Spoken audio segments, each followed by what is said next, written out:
Hello, everyone. I'm still working on my short film about a mouse who brings a painting to an art show and ends up trading paintings with a new friend.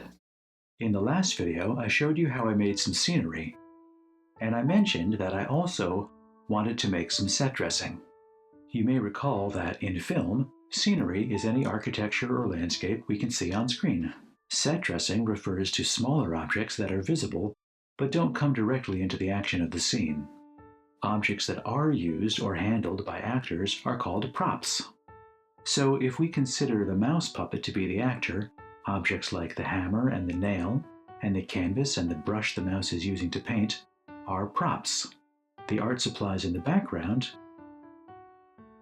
and this bookcase and the objects I'm going to make for it are set dressing. Now, thinking about what the mouse would have on the bookcase, of course I'm thinking of books. I'm folding up some cardstock and gluing it together to be the pages. And folding and gluing some colored paper to be the book cover.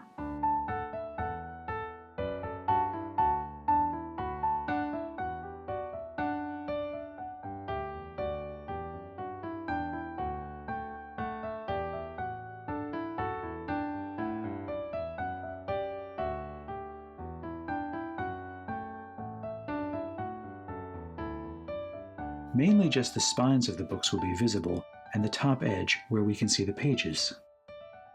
I'll trim it to fit the bundle of pages I've made and glue the pages in.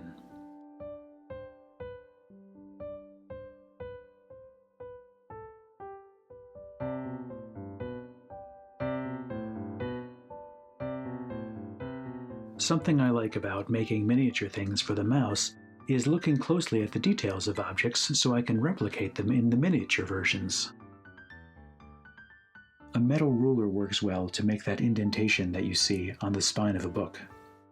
It took a long time to make enough books, but I found the process very relaxing.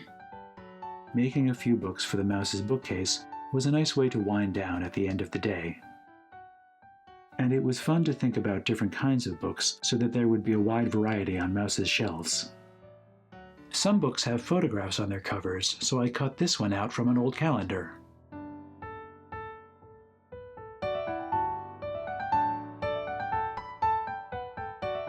And it was fun to invent book titles. For some of the books, I used a computer to print out a made-up book title on a dust jacket. Then I painted it with watercolors and cut it out so it would be the right size for one of Mouse's books. I had such a good time making mouse-sized books, I was almost disappointed when I finally had enough to fill the bookshelves. I made some other things I imagined the mouse might have on the shelves at home. A snow globe, a couple boxes,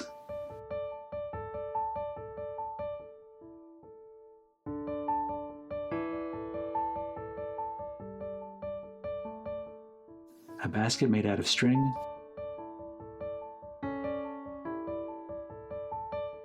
a model boat,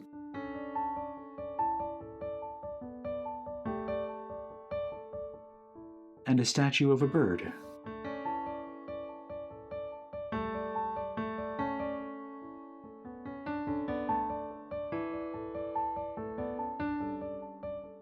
I found out that I'd better glue everything down soon because it's easy to knock it all over by mistake. So I decided where everything would look best, and then glued each object in its position. You may remember from the last video that I built a stairwell so that it could be lit from above with a lamp.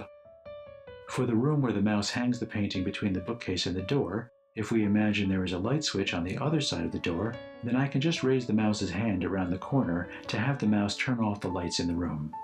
To hang the painting, I'll attach a rod to it, and then attach it to the mouse's hands so that by just moving the painting, I can make the mouse's arms move. That way, it will look like the mouse puppet is moving the painting, even though it's the painting that's moving the puppet. And I'll still have one hand free to operate the mouse's head. So the mouse can hang the painting just before bed.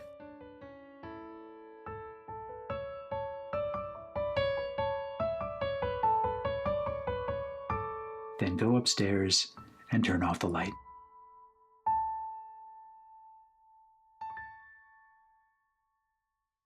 While I was working on the scenery, set dressing, and props for this scene, I had some ideas about how to achieve the water effect for the scene where the mouse sails a boat to the gallery, but I'll tell you about that in the next video.